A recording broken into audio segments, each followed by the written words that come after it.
All right, we are in Bakhmut, and it is December 20th, 5 days till Christmas. And can you introduce yourself and say where you're from and why are you here? Sure, my name's Brad. Most recently, I came here from Maine by way of New York City, doing some guitars for folks. And I was a luthier in the Twin Cities for most of the last 15, 20 years. Some traffic.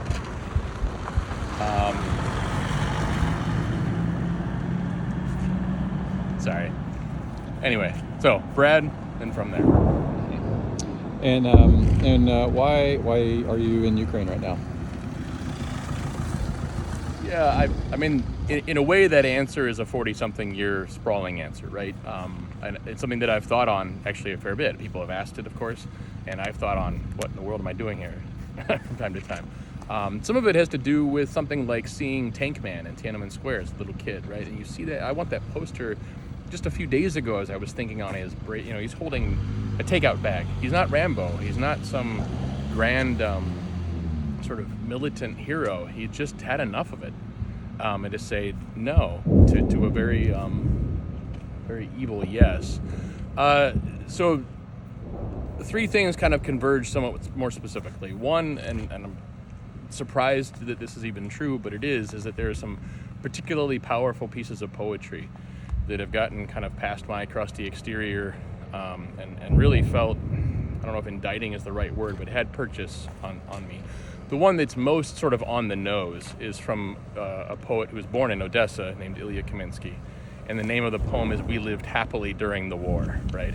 And he's reflecting on where he was in his setting in the U.S. The closing of the poem says, "We," and then in parentheses it says, "forgive us, lived happily during the war." And that was the first thing that I sort of posted to the internet and kind of in response to watching the war. And it wasn't until, I don't know, maybe a week or two later where that and a number of other pieces all came together in this like, oh no, oh that's me, and I have to go. I don't know. All right, I'll go. Let's do it. So there's some bits of poetry. There's some, however you'd want to sum it up, sort of political rhetoric. Anne Applebaum, maybe John McCain in the early aughts, in support of Ukraine specifically. He came and gave a speech in Kyiv. He was real supportive. I think Ben Sass had a couple of pretty decent speeches early on, made some good, clear, salient sense, and others, right? And so there's that component to it. And then the third thing, and boy, is there a whole lot of weight around this whole topic, but is the whole like God, Jesus, Bible thing, right? There was a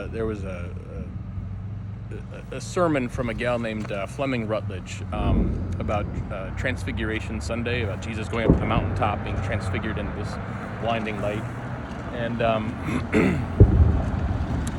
the point of her message, and it was in this book that happened to be the very first Sunday after the war began, and it just hit me so heavy.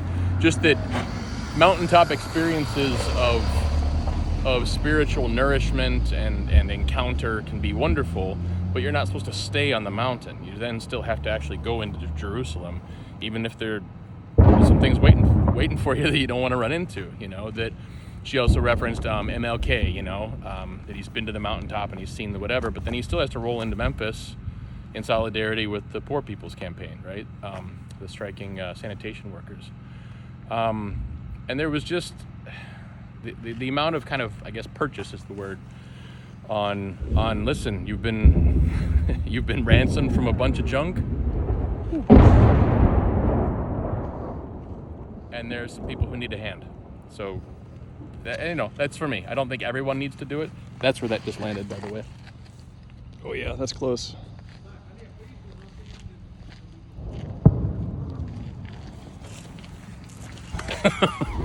You never know where those are coming in. Anyway, we'll wrap this up, I guess. But, yeah. Really nice to meet you. Yeah, you too. Thanks. It's a crazy situation, right? And it's important to tell the story of what everyone here is having to endure, right? I mean, the story isn't me any more than it's you, right? We're just here to document and point and say hey, look at this, you wouldn't believe what is going on here. You wouldn't believe what the people on the other side of the river have to go through. Yeah. That's why we go in there to evacuate, you know, like even in the dogs, like the dogs and the cat, like the whole freezing, it's such a brutal amount of weight, right? Yep. So